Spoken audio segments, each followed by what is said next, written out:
Excuse me. Yeah. Could you tell me how to get to the Dwight Whitney conference, please? Sure, I'm going that way myself. Why don't you just follow me? Okay, that'd be great. Thanks. Okay. Are you from out of town? Yes, I am. It's right through here. Okay, thank you.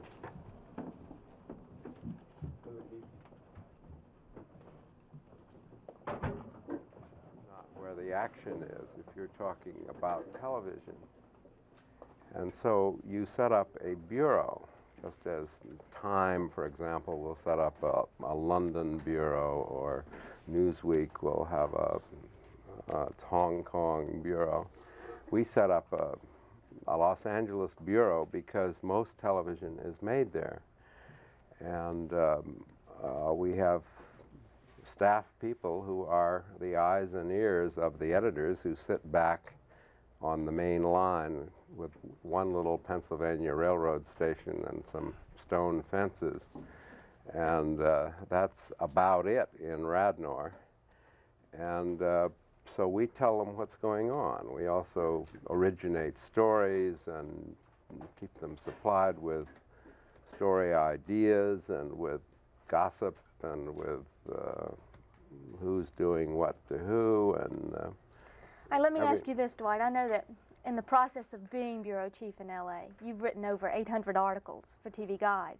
And if there's one problem that journalists and producers and directors share, it's being able to stay fresh when you approach your material in the middle of a sustained effort, something that requires creativity time after time, or week after week, or even in your case, almost daily. How have you managed to stay fresh while producing this volume of material for the magazine? Well, it's my main problem is not so much staying fresh. It's my feeling that after a while you're really locked into a kind of journalism that has certain built-in limitations that sometimes, especially in the early days when we emphasized profiles a great deal, I thought if I had to do one more cowboy, I was going to climb the walls, you know. But I think that the rule is that everybody has something that makes them an individual, and that you try to find out what that is. You try to find out what's bugging them. I mean, Alan Alda this week is really bugged by the fact that after you become famous, people demand a great deal of you. You know, people, you can't walk down the street without somebody buttonholing you and wanting to talk to you, or wanting your autograph, or wanting to kiss you, or wanting to, you know, wanting something. They want you to read their script, or they want you to say hello to their Aunt Tilly. And if you did all that, you wouldn't have time for anything else. And this worries Alda a great deal, and this is his big conflict he has. And he also realizes that in order to do what he wants to do in the business, being famous is necessary, because that's the open sesame that gets him the parts he wants to play. And so he, at the same time, rebels against that, and he really hates the whole messy business of having to deal with literally hundreds of people who come at him in every guise, from fans to agents to promoters to entrepreneurs, and that's what that story happens to be about, because it's kind of Alan against the world. Let's take and some, go ahead. I fall into that category as a writer-reporter. I say, all right, Alan, I need some of your time, you know, and he's saying, well, you know, boy, is this really worth it, or is this just more pie in the sky where I could be really doing something worthwhile? And so that's what makes him, he wants to sit down and deal, and he wants to know, okay, pal, what have you really got on your mind? And so that makes, I use that whole conflict as kind of the umbrella under which that story operates. And you begin to see what he's like, I think. We've got some questions from members of our audience here. Cecily? Dwight, I'd like to ask you a question. You made the statement earlier that everybody has something about them that makes them special. And you've been in this business a long time. And I'd like to ask you, in the process of watching people produce television, what particular producers or directors stand out in your mind as having made a special contribution or a very creative effort in the area of television? Well, that's a big one. And I wish there was some way to limit that question. I think that you would have to say that the thing that gave television its first big impetus would be all those ex-office boys who became the directors in the so-called golden age of television, and Philco Playhouse and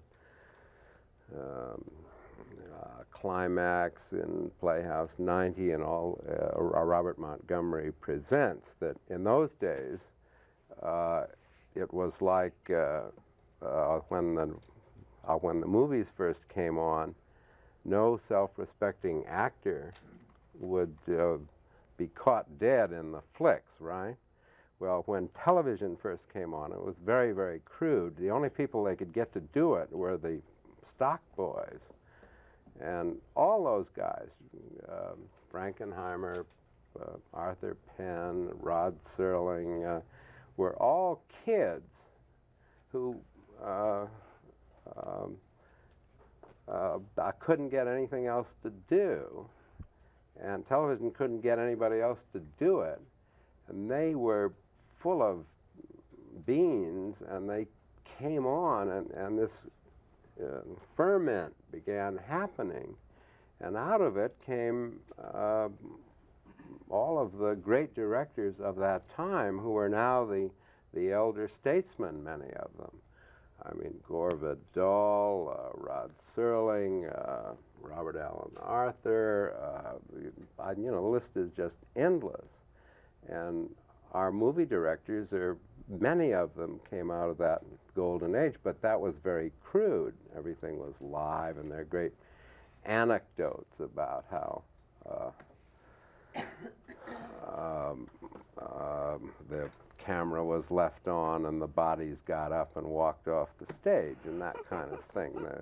The golden age comes in for a great deal of ribbing, you know, and people say, well, it was very crude in those days, but it was enormously exciting because these people were young and these people were getting their first chance and new things were happening. And that really, I think, you would have to start there as to what gave television its first big impetus. And then from there on in, you have,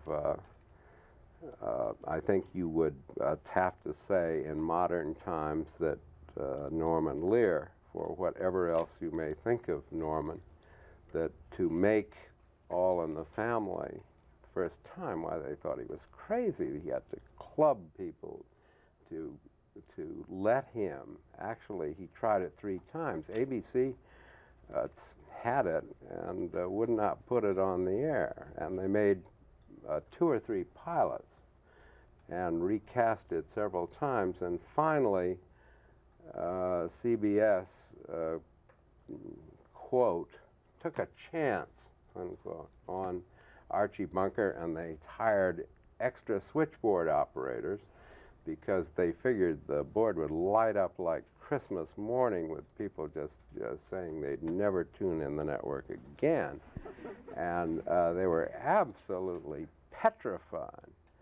And of course, like all good ideas, or like all growth things that happen, that was not the case. The board lit up, but it lit up in a perfectly ordinary fashion, and that kind of more realistic approach to comedy proved very acceptable. Not only proved acceptable, it led the ratings for 5 years. And you know, there are many, many things. That's a very big question. And Dwight, you're But talking those are about two Lear's comedy, and it certainly has emerged as one of the new trends in television programming in the past 5 years. And where do you think, like, programming is going, not only for next year, but like in the next 4 or 5 years, sort of the long-range view of TV? TV Guide and the issue that came out this week had a big article on violence in television, and we all realize that it's moving away from that. What is it moving to, and more importantly, what forces television to react in this way? Is it pressure groups? Is it the audience? Is it a few producers behind the scenes? What is the impetus and the changes in television programming? Well, that's a lot of questions you're I know. asking there. But no, there's right now, the heat is on, really not from Congress so much, but from the AMA and from the PTA and from groups of irate citizens, or so we are told, who are up to here with bloodshed and violence, and who are threatening all sorts of trouble through boycotts or what have you. And when that occurs, the people who really run the business, and right now that happens to be Fred Pierce, who is the president of ABC Entertainment, and Fred Silverman, who is the vice president in charge of programming for ABC, and a genius who came out, as I think most of you know, originally out of CBS. He is the man who was responsible for keeping CBS at the top of the heap after Jim Aubrey left. And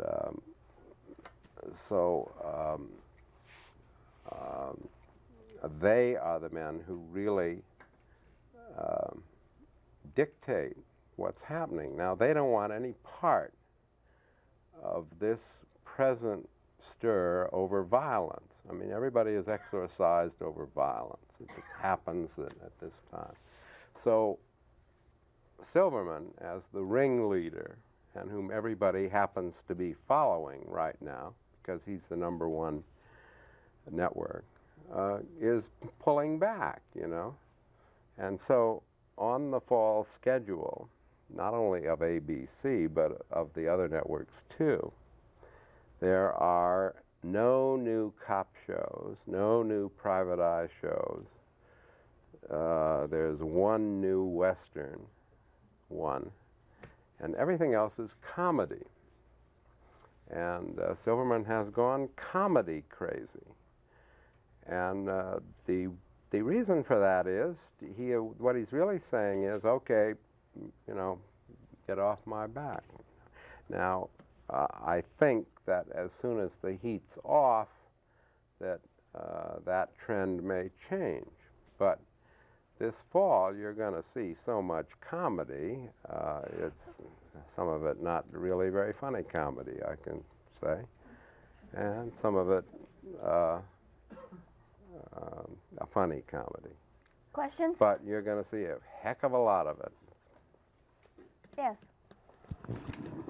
Yes, I'd like to ask, in projecting to the future, what do you see the trend in commercials and in public service commercials with increased use of home video recording? Do you see a demise of commercial broadcasting or a reduction in commercial influence in television? No. How I do you don't. see it I going? think the whole video disc home cassette thing was in 1970. Everybody sat around waiting for the big revolution to occur, and the revolution has been extremely slow in coming.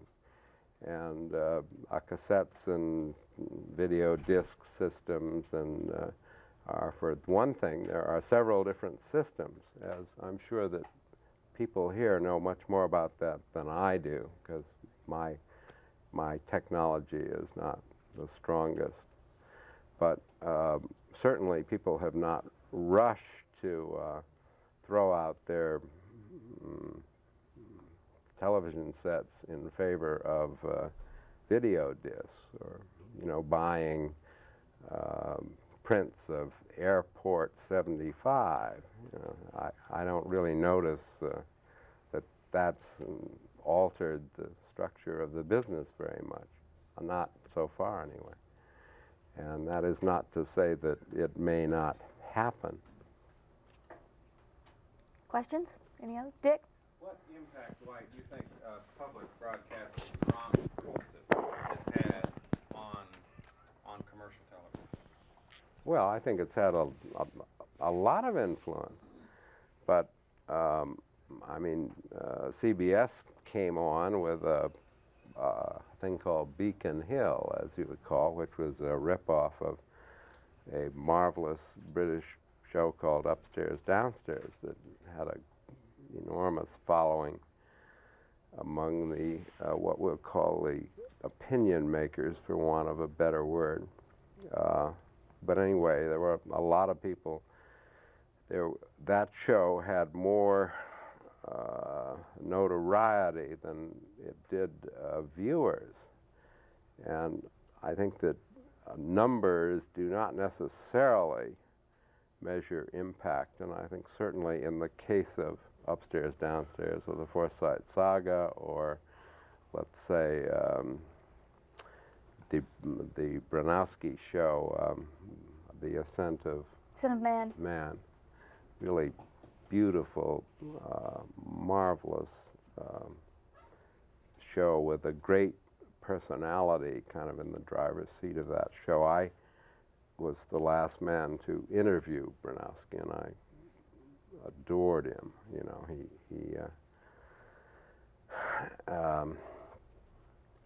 but I think that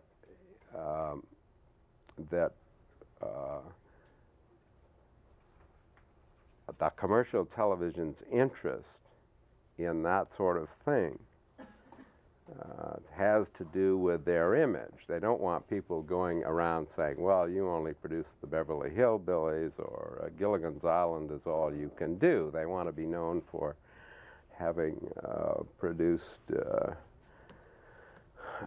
Roots, let us say, or for the National Geographic specials, or for their coverage of the Kennedy assassinations, or for a great many things which are prestige items. Well, then, Dwight, are you saying that there's a standard of evaluating programming other than Nielsen and ARB? I mean, right. As a producer, I'm constantly confronted, and I'm no. sure people here are too, with the numbers.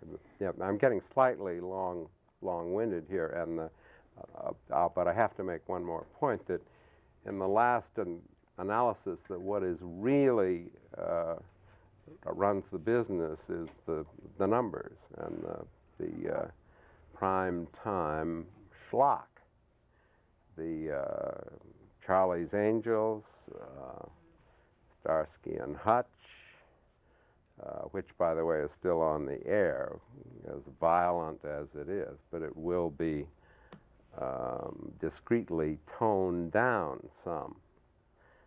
And here's a show that really has had very bad moments, where these two kids who run around in this car with the racing stripes think nothing of rousting criminals right on the street, and some say acting as judge and jury, and what happened to the Miranda decision, and you know, are they really enjoying their rights, or aren't they? Well, obviously they aren't. However, Aaron Spelling, who produces this little number, is very careful, you will note. Starsky and Hutch never roust anybody who turns out to be innocent. See, it's okay if you roust the bad guys, okay? That doesn't infringe on the Miranda decision. But no, of course, if the guy turns out to be good, it's a whole different ball game. And it's that kind of thinking. Now, Aaron, I did a little piece about this once, and Aaron got furious with me. And it may be significant that lately he has pulled in his horns and said publicly in print, not to me, that, well, maybe he did go a little too far on occasion, but after all, they were human over there at Spelling Goldberg, and but that's really what makes the business go. And the part about the think shows and the good documentaries and the more elevated material is for image purposes more than anything else, and to keep people off their necks again who say, well, all you do is Starsky and Hutch.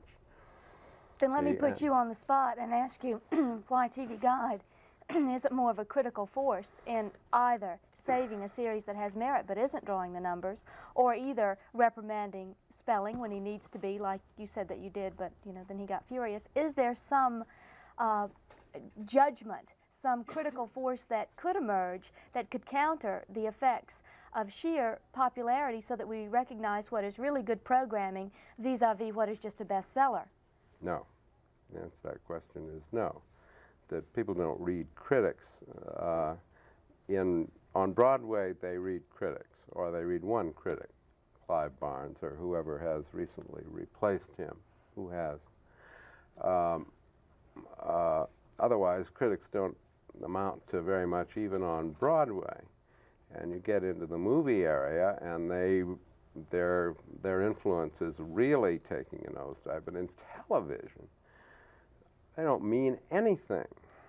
I mean, as far as I can see, no rating has ever been affected more than a microscopic fraction of a point by anything Cleveland Amory ever said, who is a lovely writer and a great stylist and a semanticist and a word man and everything else. And by the way, we have replaced Cleveland Amory. We will have a new critic in the fall. But no hope that he'll be able to affect any more changes than Amory was able to? No, I don't think that is the function of TV criticism, at least. Not that we aren't critical, but I believe that the question was, did it affect anybody substantially? I think it has a subliminal effect, and I think it's very necessary that people get up and say, look, this is junk, and this isn't, or this is worth doing and this isn't. But I don't think that it substantially alters very much. And JC, you had a question? Oh. Yes. Norman Lear has some 4 or 5 or 6 programs that are very, very good, still on the air, high ratings.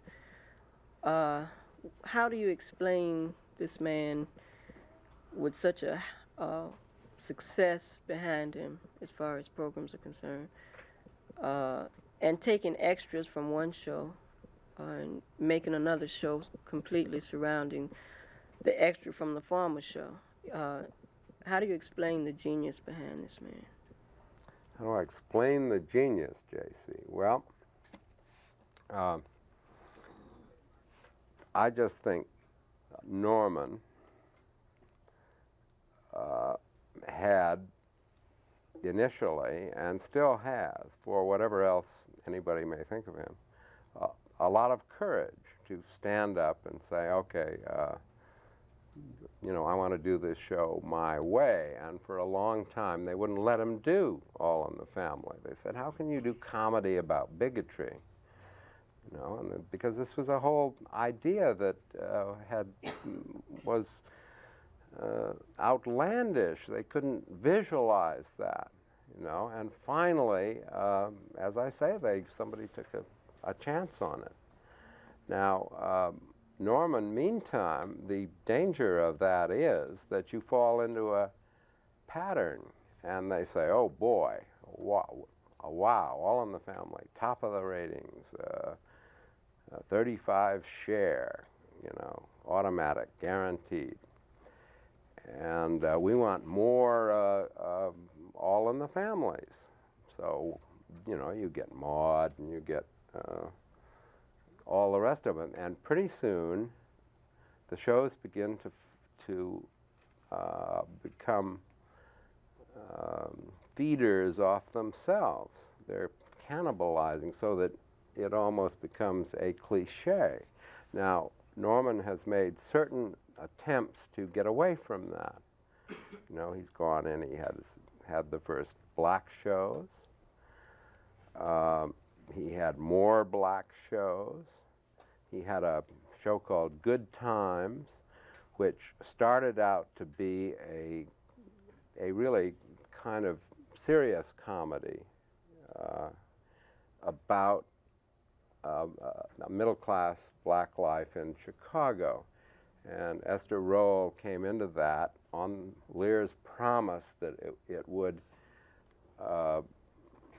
do for middle-class black life in Chicago what All in the Family had done for Brooklyn dock workers. But what happened? They cast a kid named Jimmy Walker in one of the parts. And Jimmy, all of a sudden, you know, he becomes a cult figure. He's got a catchphrase, you know, and it goes around saying, "Dynamite," you know. And Esther Roll and John Amos are, meantime, their stomach is turning over, you know, and this isn't where it was at. But this made the show foolproof. So suddenly, all of Lear's high-flown notions about what he was going to do with incisive comedy looks at middle-class black life in Chicago are out the window, and dynamite is in. Now, by the way, Jimmy Walker is a very bright young man, and he knows this. And he goes along with it, and he will talk to you about King Lear, you know, with just about that inflection. And he is aware that Lear has exploited this because Norman is doing other things by this time. Well, how do you explain the success of Mary Hartman?